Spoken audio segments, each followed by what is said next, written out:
Morning বন্ধুরা, তোমরা সবাই কেমন আছো? সোমাস লাইফস্টাইলে তোমাদের অনেক অনেক ভালোবাসা। আশা করি তোমরা সবাই খুব ভালো আছো, আমিও খুব ভালো আছি তোমাদের ভালোবাসায়। ওই যে আগের ভিডিওতে বলেছিলাম, ভালো আমাদের কিন্তু থাকতেই হবে। যা গরম পড়েছে, যদি সারাক্ষণ মনে করি না যে কি হবে এত গরম, খুব কষ্ট হচ্ছে, পারছি না, সত্যিই কিন্তু সবার খুব কষ্ট হচ্ছে। আমরা কিন্তু কেউই ভালো নেই এই গরমে। যতটুকু যেরকমভাবে বেঁচে থাকতে হয় আমরা হয়তো বেঁচে আছি। আর যদি মনে করি যে কী হবে, আমাদের মানসিক জোরটা কিন্তু হারিয়ে ফেলবো। তো সুতরাং ভালো আছি, আমরা সবাই সাবধানে থাকবো, ভালো থাকবো। আর এই বাইরে প্রচণ্ড তো তাপ, রোদ। রেডি হয়েছি আমি শ্রীমতী দুজনেই একদম রেডি। কর্তামশাই স্নানে গেছে, কর্তামশাই স্নান থেকে এসে রেডি হবে। আমরা তিনজনে বেরাবো। কোথায় যাচ্ছি, কেন যাচ্ছি, সেটা যেতে যেতেই তোমাদের সাথে একটু গল্প করে নেব। আর আমার বেডরুমের জানলা আজকে একদম খুলিনি, তাতে করে না যে ঘরটা কিন্তু একটু ঠান্ডা। ও হ্যাঁ, আজকে কিন্তু শ্রীমতীর স্কুলটা ছুটি দিয়ে দিয়েছে। আজকে হলো গিয়ে 30শে এপ্রিল ছুটি দিয়েছে, যেহেতু একটা সতর্কতা বার্তা জারি হয়েছে। আজকে ওদের স্কুলটা ছুটিই দিয়ে দিয়েছে, হিট ওয়েভসের ইস্যু দেখিয়েছে। আর কালকে তো সব জায়গাতেই ছুটি, মে ডে। তো চলো আর বকবক করছি না, একটু ব্যাক ক্যামেরা করে জানলাটা আমি দেখিয়ে দিচ্ছি। এই হলো গিয়ে আমার বেডরুমের জানলা। এই যে সেই চাদরটা আটকানোই আছে, ভাবছি চাদরটা একটু ভিজিয়ে যাব, আর না হলে এসে ভেজাবো, মানে চাদরটা ভিজিয়ে মেলবো। আর এই যে যথারীতি জানলা কিন্তু আমার একদমই দেওয়া, ঘুম থেকে উঠে আজকে আর জানলা খুলিনি। তো চলো বাকি কথা যেতে যেতেই গল্প করছি, কোথায় যাচ্ছি, কেন যাচ্ছি। আর এই যে কুর্তিটা পরেছি না, এই কুর্তিটা হয়তো একটু ডিপ কালার লাগছে, কিন্তু এতটা সফট কাপড়টা, কটন, পুরোটাই কটন। আর এই কুর্তিটা কিন্তু দিয়েছে আমার ছেলে আমাকে এবারে পুজোয়। না ভুল বলছি, সম্ভবত কবে রে, গত বছরের পুজোয়। আমার শ্রীমতীও বলতে পারছে না, গত বছরের পুজো, এবারের পুজো নয়, ভুল বললাম, গত বছরের পুজোয় আমার ছেলে দিয়েছে, মানে আমার ভাসুরপো দিয়েছে। তো চলো, কুর্তিটা পরে কিন্তু ভীষণ আরাম, ভীষণ ভীষণ আরাম। হয়তো মনে হচ্ছে একটু ডিপ কালার, গরমে আমরা সাধারণত হালকা পাতলা কালার, হালকা কালার, লাইট কালার আর কি যাকে বলে, আর কাপড় মেটেরিয়ালসটা একটু হালকা পাতলা পরে, কিন্তু এটা পাতলা ডিপ কালার মনে হচ্ছে, কিন্তু পরে খুব আরাম। তো চলো আর বেশি বকবক করবো না, বাকি কথা আমরা যেতে যেতে গল্প করছি। সেই যে শ্রীমতীর চোখটা দেখিয়ে এসেছিলাম, ওর তো বা চোখের পাওয়ারটা বেড়েছে, নতুন চশমা তো আর করাই হয়নি। আসলে নতুন চশমাটা না এবারে লোকাল কোনো দোকান থেকে করার একদমই ইচ্ছে নেই, এবারে ইচ্ছে আছে বউবাজার থেকে করা। আর অত দূরে তো আমি কোনো দোকান সেরকমভাবে চিনি না, একমাত্র বল ভরসা আমার এই কর্তামশাই। আর কর্তামশাইয়ের আসলে সময় সুযোগ হয়ে উঠছিল না। আজকের দিনটাতে বাড়িতে আছে, যদিও বাড়িতে আছে বলাটা ভুল, কাজও আছে তার। আর তার মধ্যে একটু সময় বের করে আমাদেরকে আজকেই সে নিয়ে চললো। আর এমনিতে কথা ছিল যে শ্রীমতী স্কুল থেকে আসবে, তারপরে আমরা খাওয়া দাওয়া করে বেরাবো। তো সোমবার দিনই ওদের নোটিশ দিয়ে দিয়েছে, আজকে যেহেতু ছুটি থাকবে, একদিকে ভালোই হলো, ওর স্কুলটা আর অফ করতে হলো না। আর বাড়ি থেকে খেয়ে বেরিয়েছে আমার কর্তামশাই ছাতু। এই বাড়ি থেকে কিন্তু আমাদের মেট্রো আসতে কিন্তু এমন খুব একটা বেশি দূর না, কিন্তু এতটাই বাইরে গরম আর তাপ, তার কিন্তু এত অবধি আস্তে আস্তে জল তেষ্টা পেয়ে গেছে।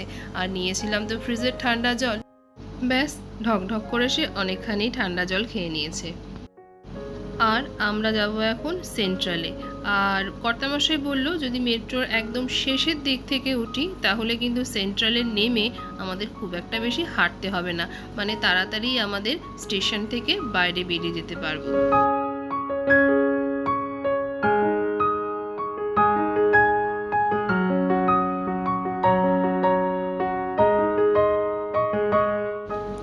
মেট্রোতে ঢুকেই না প্রাণটা জুড়িয়ে গেল। বাইরে যতটা ঘেমে তেতে পুড়েছিলাম, মেট্রোতে ঢুকেই একদম ঠান্ডাতে শরীরটা জুড়িয়ে গেল। আর দেখো আমার কিন্তু এখন একটা অন্য কুর্তি পরা, জাস্ট বেরাবো, তখন আমার শ্রীমতী বলল, মাম্মাম তোমার কুর্তির তো এই জায়গাটা ছিঁড়ে গেছে, আমি তো খেয়ালই করিনি। ঝটপট করে আমি কিন্তু আমার আরেকটি প্রিয় কুর্তি বের করে পরে নিলাম। আসলে ছিঁড়ে যায়নি, একটা জায়গায় সেলাইটা খুলে গেছিলো। আর যে কুর্তিটা পরেছি, এই কুর্তিটাও কিন্তু আমার অত্যন্ত পছন্দের একটি কুর্তি। আর আমার হয়তো ভিডিওতে আমার শ্রীমতী আসে না, কিন্তু ও আমার কিন্তু অনেক হেল্প করে দেয় আমার ভিডিও করার ক্ষেত্রে। আর তাই জন্য কিন্তু ও প্রায় বলে থাকে যে মাম্মাম আমি না থাকলে তোমার কি হতো। এই ক্ষেত্রেও তাই হয়েছে, যেহেতু ও নোটিস করেছে, যাওয়ার সময় ও বলেছে মাম্মাম তোমার তো এই জায়গাটা ছিঁড়ে গেছে, আমি না থাকলে তোমার কি হতো।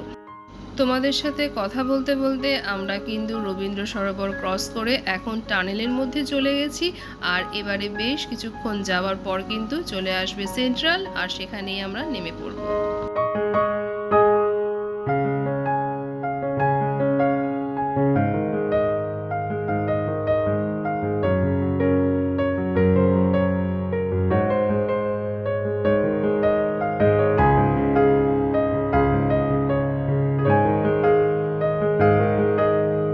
তো চলো, চলেও এসেছি সেন্ট্রালে, এবারে নেমে পড়ি। আর এবারে সিঁড়ি দিয়ে সোজা উঠে তারপরে বাইরে বেরাতে হবে। কিন্তু সিঁড়িটা দেখেছো কতগুলো, বেশ এতখানি সিঁড়ি পার করে তারপরে এক্সকেলেটারে উঠে বাইরে বেরাবো।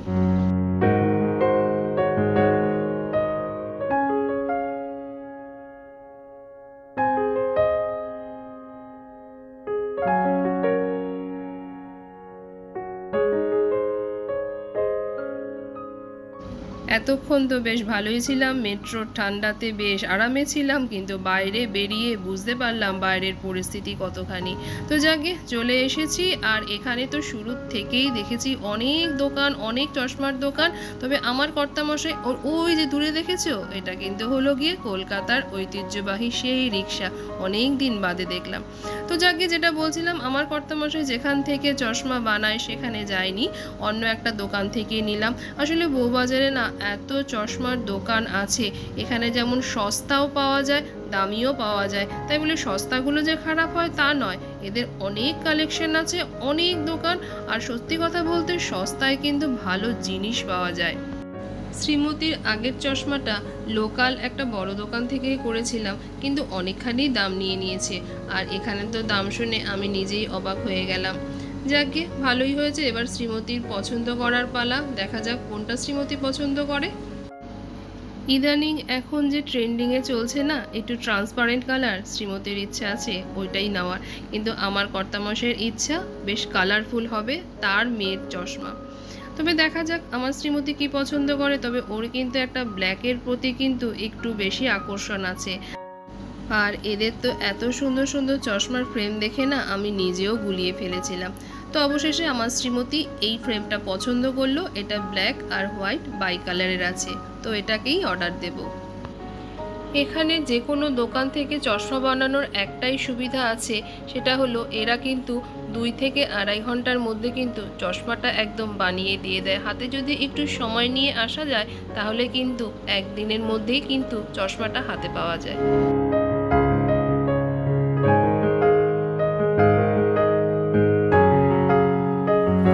চশমার অর্ডারটা না দিয়ে দিয়েছি, এবার ওরা বললো 2 ঘন্টা মতন সময় লাগবে।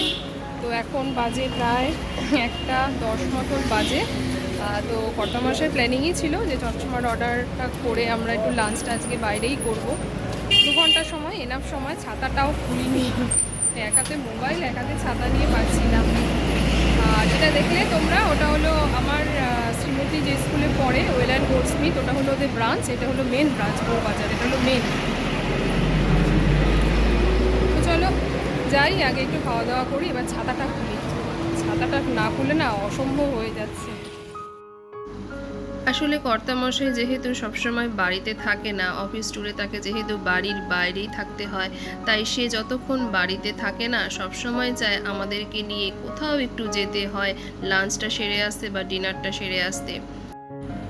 কিন্তু বেশিরভাগ সময় না আমি বাধা দিয়ে থাকি। পকেটের কথাটাও তো চিন্তা করতে হয়। ঠান্ডা জলটা খেয়ে কিন্তু শরীরটা একদম জুড়িয়ে গেল। আর আমাদের অল টাইম ফেভারিট চাইনিজ খেতে এসেছি, যদিও এই রেস্টুরেন্টটা কিন্তু চাইনিজ রেস্টুরেন্ট নয়। আর নিয়েছি এখানে চিকেন ফ্রাইড রাইস আর গার্লিক চিকেন। আমরা আছি 3 জন মানুষ, কিন্তু নিয়েছি কিন্তু আমরা 2 প্লেট ফ্রাইড রাইস।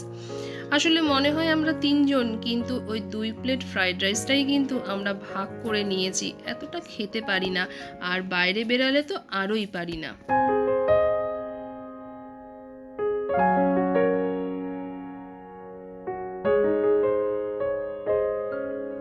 এই বাইরে খাওয়ার ব্যাপারে সবসময় কর্তামশাইকে আমি বাধা দিই ঠিকই, তবে কিছু কিছু ক্ষেত্রে কিন্তু রাজি হয়ে যেতে হয়।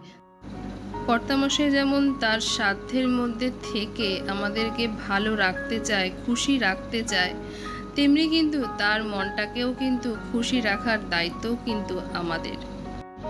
আসলে সে যেহেতু দিনের পর দিন বাড়ির বাইরে থাকে, খুব কম সময়ই বাড়িতে থাকে, তাই কিন্তু সে আমাদের সবাইকে খুব মিস করে।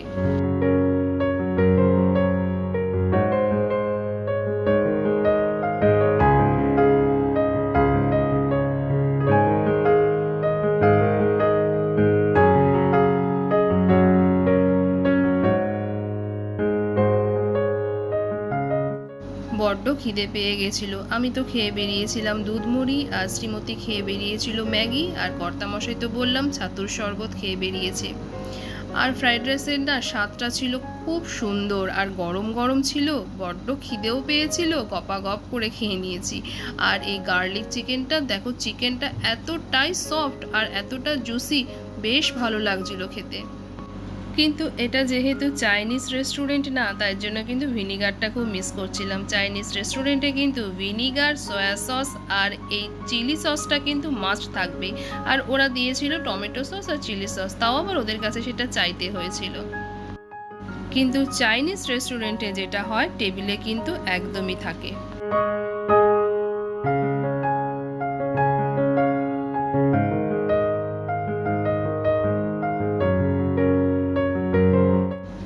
ব্যাস, তৃপ্তি সহকারে পেট ভরে খাওয়া দাওয়া শেষ।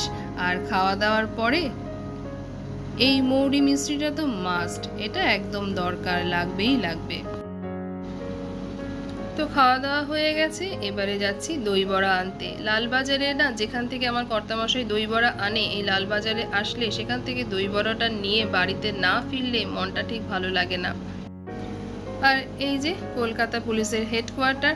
আর একটা জিনিস জানো তো, দেখলাম এই টাইপরাইটারটা এখন যেন একটা ইতিহাস হয়ে গেছে। একটা সময় ছিল এই টাইপরাইটারেরই যুগ ছিল, আর এখন এই কম্পিউটারের যুগে, জেরক্স মেশিনের যুগে সব কোথায় হারিয়ে গেছে। এখন আমরা এখান থেকে যাব কিছুটা সোজা, তারপরে রাস্তাটা ক্রস করে ডান দিকে গিয়ে সেখান থেকে রাস্তা ক্রস করে যাব সোজা।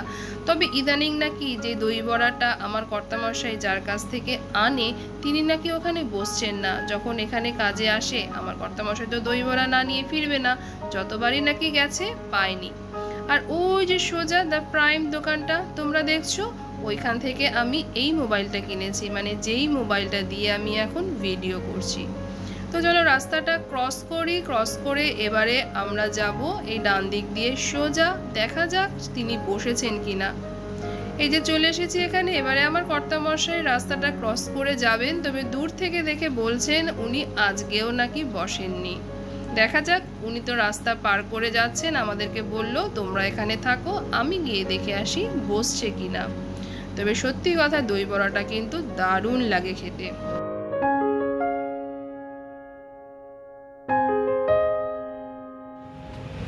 বসছে না, বসছে না। ওইদিকে বসছে মহাকরণের স্টেশনের ওইদিকে। দই বড়া পেলাম না তো কি হয়েছে, এই গরমের মরশুমে কাঁচা মিঠে আম খাবো না তা তো হয় না। যখন দই বড়া কিনতে যাচ্ছিলাম, তখনই কর্তামশাই বলল কিনবো। আমি বলছি না, আগে ওখান থেকে দূরের কাজটা সেরে আসি, তারপরে কিনবো। তো হলো না। তো এখন তো কাঁচা মিঠে আমটা কিনবই, আর অবশ্যই তো সেটা সুন্দর করে মাখিয়ে খাবো। আর কর্তামশাই বেছে বেছে একটা আম তুললো। আমি তো ভেবেছিলাম এটাই বুঝি আমাদের। তখন বললাম এ বাবা, তো আঁটি হয়ে গেছে। তখন কর্তামশাই বলল না, এটা আমাদের না, আমাদেরটা ওই যে পাশে পড়ে আছে। তবে আমাদের যখন এই আমটা কাটছিল না, খুব ভালো হয়েছে জানো তো, আমটায় কোনো আঠি বেরায়নি, একদমই কচি ছিল। আর ইতিমধ্যে তো চশমার দোকান থেকে ফোন করছে যে আপনাদের চশমাটা হয়ে গেছে, চলে আসুন। একদিকে ভালোই হলো, সময়টা কিন্তু আমাদের সুন্দর কাটলো, কোথাও কোনো রকম ভাবে কোনো কিছুর জন্য ওয়েট করতে হয়নি।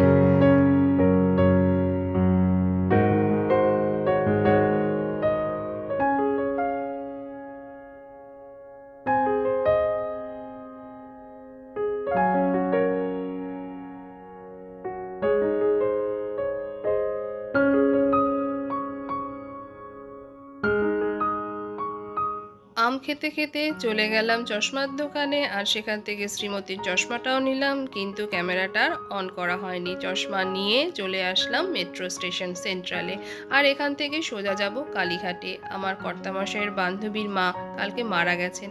আমার কর্তামশাই হসপিটালে দেখা করে এসেছিলেন, আসলে আমার যাওয়া হয়নি, তাই আজকে ফেরার পথে তার সঙ্গে যাব, দেখা করে আসবো। কর্তামশাই বলেছিল আমি একা যাই, আমি বললাম না, আমি যখন দেখা করিনি চলো আমিও একটু দেখা করে আসি। তো চলো, চলে এসেছে আমাদের মেট্রো, আমরাও এখন উঠি, আর আমিও ভিডিওটা এখানেই শেষ করছি। ভিডিওটা তোমাদের যদি কোথাও ভালো লেগে থাকে তো ভালোবেসে একটা লাইক করে দিও, আর কমেন্ট করে জানিও ভিডিওটা কেমন লাগলো, আর যদি একটু বেশি ভালো লেগে থাকে তো শেয়ার করে দিও। নতুন বন্ধুরা আমার পরিবারের মিষ্টি সদস্য হয়ে থেকে যেও।